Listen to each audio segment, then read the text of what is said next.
Okay, so welcome to my lecture 3 on the business communication. So today we will be talking about our third topic, which is the writing process. So in our previous topic, which is the lecture 2, we talk about the barriers. So there are several barriers in communication, namely the physical barrier, psychological barrier, the semantic barrier, and so on and so forth. So today we will be discussing the writing process. So I would like to share my screen in my uh, slide. Okay. So when we talk about the writing process, this is very essential in business communication since we will be dealing with a lot of paperworks, especially the writing of your application letters, letters of intent, resignation letters, resume. Those are just simple uh, or essential letters that we need to learn how to write. So this writing process will tell us or will give us tips on how to create and effectively write our own letters or uh, essays at some point. So what is your writing process? In other words, what are the steps you take to write something? So there are uh, five processes that we need to understand or we need to know in writing these letters or short essays. First one is the pre-write or the pre-writing of your topic. The process of planning your writing at this stage, here are the things that we must bear in mind or ask ourselves. No? First is, what is the purpose of my writing? Some of the writers um, are instantly getting papers and ball pen without brainstorming first what it is to write in the paper. So sige daga pa sila ya sang papel ang lapis or ball pen. No? Pero in that moment wala pa man na sila may napaminsa, nagkuha lang sila yung papel. So the first thing you need to to do is to think of the topic, plan something or plan the first thing that you wanted to write.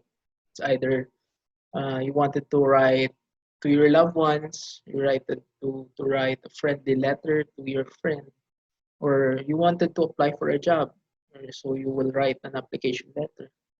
So pre-write is the primary step. What is the purpose of my writing? Who is the audience of my writing? Sino ang mabaton sa akon niya? Letter. So what is the topic of my writing? So di masulod if you wanted to apply for a job, so muna topic mo. So you have the letter of intent to apply for a job.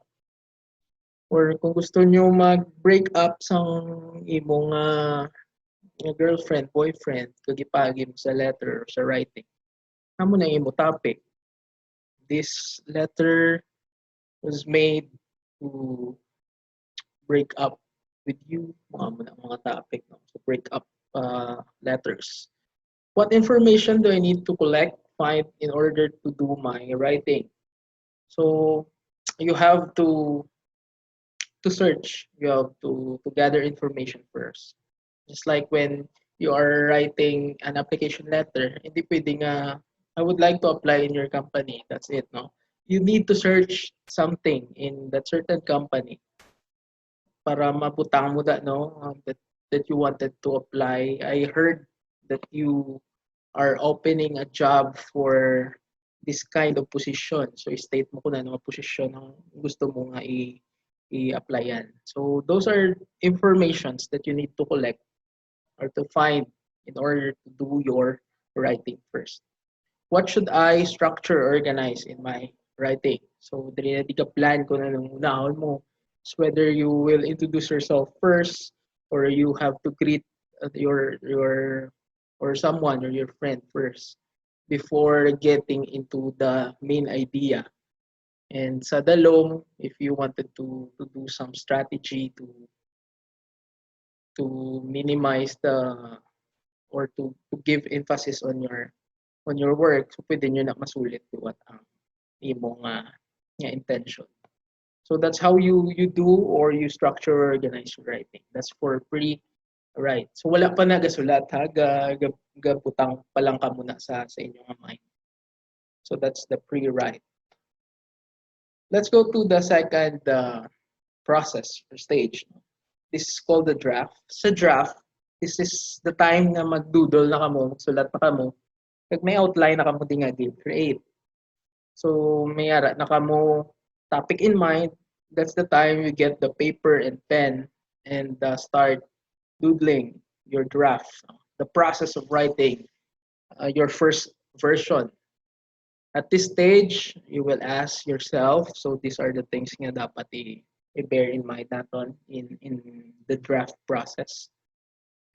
I am staying on topic and following the outline that I created. No? So, for example, naka-draft na kamo, pag gibasa nyo, is this the thing that I wanted to address or mo magid ni bala ang akon nga dapat isulat basi may mga i-islat pa ko di. So just bear in mind, am I staying the topic? So kung gusto mo mag-apply sa isa ka job, no need na magbutang pada sang imo nga childhood memories, no? So are you staying on the topic? Wala na yun, no? So you're just simply describing your fun memories in your childhood. So kung ga-apply ka sa job, so no need na. So it must be direct to the point and ask yourself whether you are staying on that topic. Am I including all of the information I need to include? May nalipatan ka bala or may mga kulang ka pa nga wala pa na-include? So may mga bagay nga kisa kalipatan ta. So you need to ask yourself, ano pang dapat ko ibutang man when I applied for a job? Either nalimtan mo ang imong mga skills, no, to mention that you are good at something like this. In that way, you can add a plus points to the employer. Am I following the formatting rules, word count, etc.? Because ideally, in writing resumes or application letter, in application letter, it should not be more than 2 pages because the lengthier you of the length the length uh, the lengthy work or letter, the more chances that it will be rejected because if I'm the employer, I would not take too much time of reading on someone's application letter.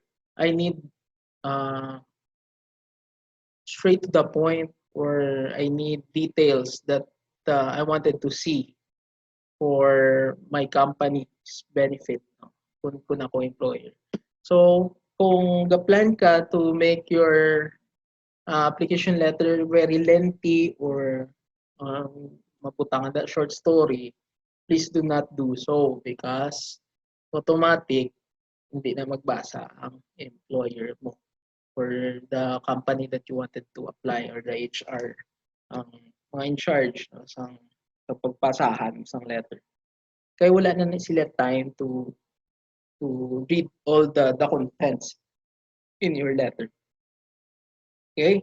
So please follow the formatting rules, the word count, and etc.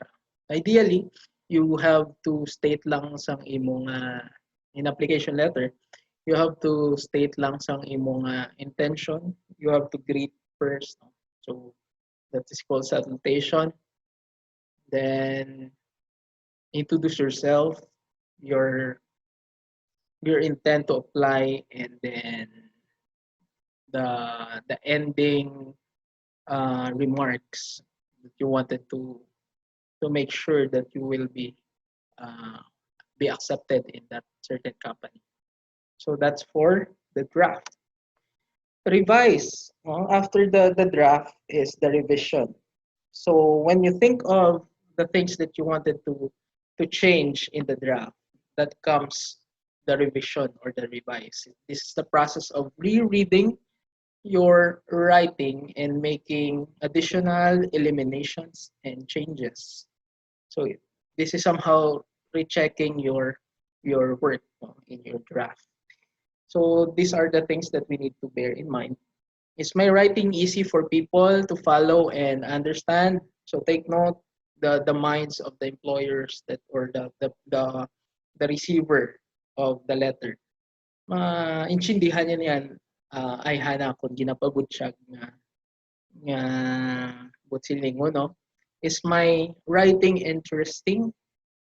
So intro pa lang ano na nami na ni basahon, or is it nice, or I must say nga ma-tune in gid ko sa remaining words that you wanted to express. Did I meet my goals that you wanted to apply? Basi ang imo application wala ka to nagambal nga in this matter I would like to apply in your job. Basi nalimtan mo na muna ang pinaka-importante nga ano, statement kay ma-apply ka, pero ginuuna mo pa yung imo childhood memories or hobbies. No? Are there any unnecessary parts? Kung may ara, iskaksa nyo na. No? Because hamba ko kung lengthy, hindi na siya nami. It must be direct to the point. Are there any repetitive parts? No, ginambal mo na to sa babaw, ginambal mo pa sa dalog. Gusto nga. No? So kapila mo ginambal nga I am fan of watching movies. So sulit-sulit mo yan, no? Pero sa intro pa lang. For example, I'm George Bersanas. My hobby is watching movies. Sa second paragraph, nagamba ka naman niya, I do love watching movies. Kaya sa third part, I really love watching movies. So there are repetitions of words in parts. So kindly avoid those things. That's why we have this revision or revise. And after you revise, there are some points na may mga technical errors pa kita in terms of grammar, spelling, punctuation. That's the time nga ang edit masulod sa aton process. The process of making small corrections of your or to your writing. So we need to ask ourselves these questions. Is my grammar punctuation accurate? Is my spelling correct? Is my formatting correct? Is my writing interesting? So amo ni ang mga gagmay nga mga butang nagkakamisluk ta imbis nga ma'am mas mabutang naton sir, no, that is very offensive in the part of the employer or sa HR or the human resource responsible for checking the application letter. For example, ako ngalan pasahan nyo ko letter, ginislan yung dapat nga Mr. ginihimo nyo Miss, no. Those are the things you have to make sure, and that's why edit is very important. Sa revision, dra lang na daya makita ang content, but in the edit, this is the time nga maka-change ka mo sa mga spellings, formats, punctuation marks. Imbis nga question, exclamation point kita yan, no? So that is very offensive. Ano yung pamirasan sa magsulat or pamangkot lang siya. So please take note that edit is very important. Then the last step is publish. When you're done with all the revisions, the editing, that's the time you have to print your final output. That's the process of deciding that your final copy is finished and ready for your audience to read. That's why sa mga publishing house, wala sila insigida ga-publish right away sa books nga ginhatag sa author. Before ma-publish ang isa ka book, there are months and years that it will take to for the book to be published because of some revisions and editing. Because may ara na siya ginatawag na first edit, second edit, or first revision, second revision. Kag ginahatag na usually sa mga publisher, mga ga-edit, no. So they are the ones who are checking the errors or the mistakes that you have made as a writer. So yes, that's the topic, or that's the our topic for today. So it's a simple writing process. However, it is very important if you are already finding a job, or let's say you are in a job already and you have to write something as a request, for example, to your boss or to your friends or to your co-employees. So for the LMS,